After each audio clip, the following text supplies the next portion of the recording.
Hello, CSP friends. We are in the midst of the counting of the Omer, counting the 49 days between Pesach, Passover, and Shavuot, the celebration of the giving and the receiving of the Torah.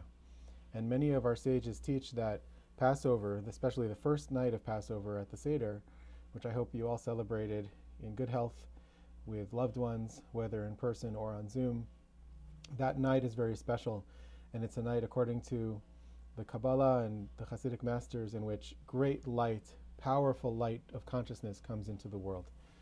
And whether we experience that or not, the light that comes into the world is expressed on the Seder night through many of the aspects of the Passover Seder, including the visitation of Eliyahu Hanavi, Elijah the prophet. And we know that Elijah the prophet was, according to some traditions, an angel who then became a person for a lifetime and then ascended, and this part is in the Torah itself, ascended to heaven in a chariot of fire, but never really died. And Elijah, Eliyahu Hanavi, is still with us, traveling across the world and visiting, encountering Jews in different guises. One of the lessons of this, of course, is that anytime we meet a beggar or a stranger or someone unknown to us, who knows, it could be Eliyahu Hanavi, and so we should treat that person with great respect and care. But Elijah comes to visit us on Seder night and other occasions as well, and the light that comes down on Passover night is tremendous. And the way it's expressed in our Hasidic sources, which are drawing on Kabbalistic sources, especially Lurianic Kabbalah, the teachings of Rabbi Isaac Luria, the Arizal, who lived in 16th century Tzfat in northern Israel and other places, is that all the states of consciousness, expanded consciousness, constricted consciousness, come down together on the Seder night. All the different kinds of states of awareness, psychological, emotional, spiritual states come into being and into our lives on the Passover night. And this is what it means to go free.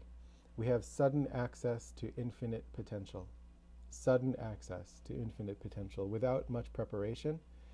And if you think about the Exodus story, the original story of the Exodus from Egypt, there was some preparation, but the Jews, the Israelites, were not worthy, according to our tradition, of being redeemed. And in fact, in the Passover Seder itself, we read that God accelerated the process, that God took us out quickly. That's why we have matzah, because there was no time to wait for the bread to rise. And there are many, many teachings about what that means, but at its most primal, basic level, it means there was no time. There was no process. There was no going from point A to point B to point C. We were at point A and suddenly we were at point Z plus. And it all happened in an instant, the blink of an eye. And the reason for that is perhaps that if we had waited another moment, it would have been too late. We would have fallen into the traps, the temptations of Egypt. But on another level, it means that Passover represents things that happen without any process. Usually things take time to develop. An organization, a relationship, any sort of project, a book you want to write. It takes time to develop things, but some things happen in the blink of an eye. It does happen that people fall in love in an instant. It does happen that people receive a sudden understanding that changes their lives. And this may have happened to you at some point in your life. I'm sure process has happened a lot, but it could be that there were moments that suddenly everything was different. There was a before and after moment, and it had very little to do with your preparation. And the problem with that kind of experience is integration. When you have an epiphany, or your eyes meet someone else's eyes across a room and you're suddenly in love, or you realize you're going to be good friends with a person. So now you have to do the work of integrating, of developing the context for that initial spark. And so in the context of a relationship, you want to get to know the other person. You want to see, are we compatible? Do we like the same kinds of things? Can we share values and build a life together? And that's the process work that comes after instead of before. And that's how it is with Passover. It's almost as if God looked in the eyes of the Jewish people, the Israelites, in Egypt, and just fell instantly in love and didn't think too much about compatibility and values. and that will come later. It's almost as if God says, I don't know how we line up on all of these questions about values and goals and our vision for the future, but I can't let go of this person. I can't let go of this relationship. That's what it was like on Passover night. And it's compared to a moment of betrothal, of an instant commitment. But of course, then you need to do the processing afterwards. And this processing afterwards, after that initial spark, is represented by the counting of the Omer that we're in right now, when we count 49 days from Passover to Shavuot. Today is day 19, and we'll count all the way up to 49.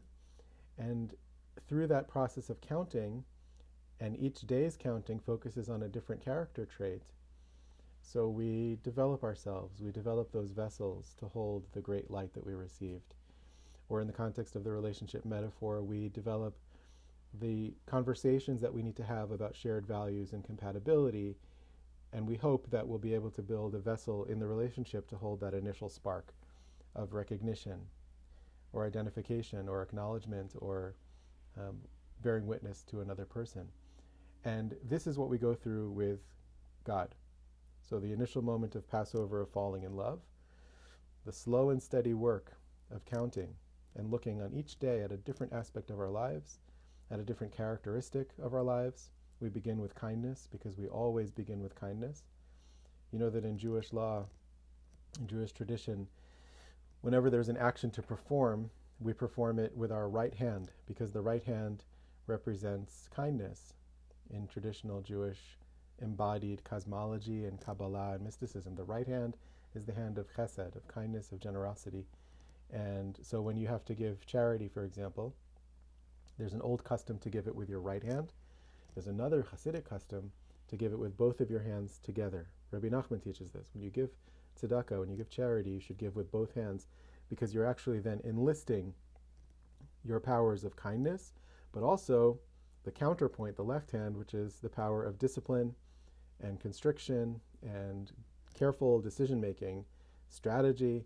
You're bringing that together to give to someone else, which is an expression of true compassion. It's thoughtful, it's disciplined, but it's motivated by kindness, and you give with both hands together.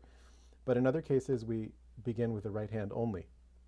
When we wash our hands in the morning, upon awakening, or before eating bread, we always wash the right hand first. It's different if you're a lefty. We can talk about that another time, but if you're a lefty, then your left hand is actually your right hand. But for most people who are righties, the reason that the Torah emphasizes the right side of things is that it's the side of kindness. We begin the counting of the Omer with kindness. And for the first week, we paid attention to kindness, the different aspects of kindness in our lives. Then we move to the left hand of discipline. Then we focus on the heart. And we think about the balance or the integration or the tension between the two, between kindness and discipline, expansion, constriction, giving, receiving, giving, withholding. What are the right boundaries in my life? How do I give? How do I make sure that I'm being kind enough? And we go through a process of really thinking these things through with great care. And we move through the Omer in such a way of really careful practice and consideration of different aspects of our lives. We do that for 7 weeks, 49 days. And then we arrive at Shavuot. And we'll have more to say about Shavuot, the festival of receiving the Torah, when we get closer, but the scheme, the general map is great light beyond vessels, things that we can't hold, things that we can't fathom, things that we cannot articulate or describe, insight, intuition, sparks, falling in love with a person or an idea or a mission. That's Passover. Then the slow and steady work of building vessels for that light, integrating it, making sense of it, and then arriving at a place where we can live it fully. And that's what's represented by Shavuot, which is the day after the 49th day from Passover, the 50th day, what's called in Chassidut, in Hasidic teachings, the 50th gate. We will talk about that more another time. But in the meantime, I'm wishing you all a Shabbat Shalom.